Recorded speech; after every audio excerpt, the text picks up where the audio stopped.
Hello, everyone. This is Miss Lotta doing the lecture on the key countries in World War One. So, what was Europe like on the eve of World War One? And again, this is just a map of Europe. You can see it's mostly like the borders of the countries are mostly like what they are today, with the exception of a few countries. And then we'll pick up with Great Britain. So, Great Britain's government was ruled by a parliament, so kind of like our Congress. So they had parliament and a prime minister. There was a king, King George V. He had very little power. And Britain also had a very large empire. So if you look at the map, all of the countries in red were actually colonies or part of the British Empire. So they had a lot of raw resources, which is going to help their economy. They had a very strong economy. They were highly industrialized, which meant there were a lot of factories producing goods with the raw resources. Most people lived in cities, so if you think back to the problems that we talked about on the first day of school with the progressive era, a lot of people living in cities are going to cause some problems. Britain's real problems on the eve of World War II was that parts of the empire wanted independence. So places like India and Ireland are going to want independence. They want to separate from Britain. There were bad conditions for many people. Most people in the British Empire were poor, lacked food and medical care. They had a limited right to vote, so only wealthy white men could vote in Britain.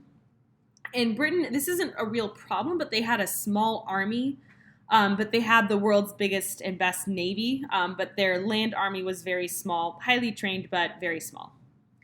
So Britain's goals going into World War I, they want to keep the status of #1 navy in the world.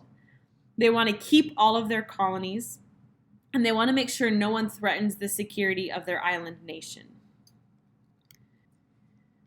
All right, so France's government was led by a parliament and a prime minister. For their economy, they were industrialized with some smaller businesses, and they had many small family farms. Half the population in France lived in cities. But their biggest thing is the problems that they had leading up to World War I. France had a big tension with Germany, their next door neighbor, looking at the map. And a while back, Napoleon's nephew had picked a fight with Germany, gone to war with them, and lost. And part of the terms of losing that war is they lost that region, Alsace-Lorraine, which is the red blob on the map in between France and Germany. So France had lost that region to Germany, which was a problem because it was rich in resources, especially stuff that you would want to build up your military, like iron and steel. So France lost Alsace-Lorraine. So their #1 goal leading up to World War I is going to be regaining Alsace-Lorraine, which was probably going to help lead to war because the way to get that back would be going to war. Russia on the eve of World War I was led by a czar, basically a king. The difference between Britain, France, and Russia is the Russian czar had absolute power. So anything that he decided, he could make a law, he could change. He had all of the power. Russia was pretty much like the feudal system from the Middle Ages, where common people had no voice in the government and they had very few rights. And most people in Russia were poor peasants with very, very little rights. Russia was trying to industrialize, but they lacked the money and expertise, so they were kind of trying to catch up with the rest of Europe, but just weren't quite able to get there. The problems for Russia is, again, most people in Russia were poor peasants. They had a rapidly growing population on top of that, and they had more people than the country could really support. Another big problem for Russia is they had a lot of nationalities and ethnic groups within the empire, which is just kind of hard to manage.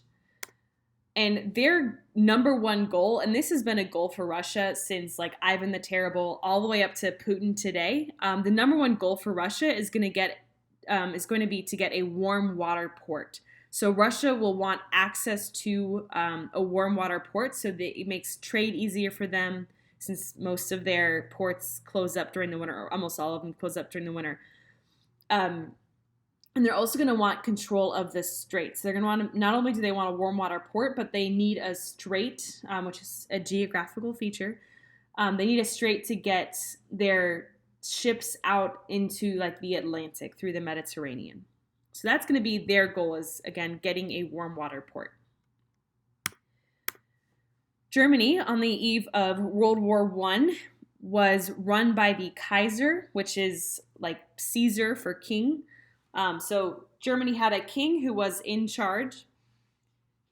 Their economy was growing, so they had a growing industry, especially in iron and steel, which is going to help them have a very strong military. So the other part with the economy is they had a very strong military. And Germany's problems, if you look at a map of Europe, Germany was surrounded by the rest of Europe. So they're really worried about being surrounded by enemies should war break out. Germany also became an official country in the 1870s, so they formed a lot later. They did not get colonies when everyone else did. So one of their other problems is they didn't get colonies when everyone else did. And the map on the screen is of Africa, and it's of European colonies of Africa. So you can see that pretty much all of Africa was split up between the countries of Europe in order to get raw resources. And kind of the third problem for Germany is they felt really disrespected by the rest of Europe, kind of because they're a young nation at this point. They didn't really get colonies. They have a growing military, so they want to be respected, but they don't feel like the rest of Europe is giving them that respect. So their goals are going to be gain respect, gain colonies, and avoid being surrounded by enemies. So they obviously can't just pick up Germany and move, so they're going to try to find allies that can help them with this. Moving on to Austria-Hungary.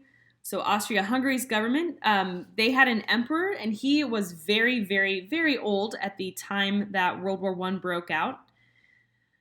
Austria-Hungary had some industry, but most people were peasants, and in fact, a lot of people were moving out of Austria-Hungary and immigrating to the United States. Their biggest problem is they had many ethnic groups that wanted independence. So if you look at the map of the Austro-Hungarian Empire, all of those colors are different ethnic groups. And so that's going to give them some problems, kind of like Russia, where it's hard to manage all of those ethnic groups. On top of that, their other problem is that their neighboring countries wanted some of their land. So if you look to the south of the Austro-Hungarian Empire, you can see the country of Serbia, teeny tiny little country, but they wanted some of Austria-Hungary's land. And we'll talk about that in a little bit. So the biggest goal for Austria-Hungary is to keep the land that they have. And there are some other key countries, starting with Serbia. So if you look at the map, again, you can see Serbia to the south of Austria-Hungary. Some of the ethnic groups within Austria-Hungary were related or closely related to the Serbs. So they wanted to form a greater Serbia, and they wanted all Serbians to be one nation, which means taking land away from Austria-Hungary. Serbia also wanted stronger ties with Russia because they saw Russia as having the ability to protect them from the Austria-Hungarian Empire. Another key player is the Ottoman Empire, which is pretty much modern-day Turkey, and for several hundred years, the Ottoman Empire had been a dominating force in the Middle East. But on the eve of World War I, it was starting to collapse from within, and historians kind of call the Ottoman Empire like the weak man of Europe. The United States we're familiar with. Up until World War I, the United States had an isolationist policy, so they did not want to get involved in foreign affairs, in European conflicts. So they just wanted to stay out of anything that did not belong or that was not happening in the Western Hemisphere. And the final group is Japan, or the final country is Japan. And remember, in 1905, Japan had just absolutely dominated and crushed the Russian Navy. And so they kind of saw themselves as more influential. They deserved more colonies. They deserved more respect on a global scale. And they weren't quite getting that from Europe. But Japan is going to be a bigger influence in World War I. And that concludes our lecture for today.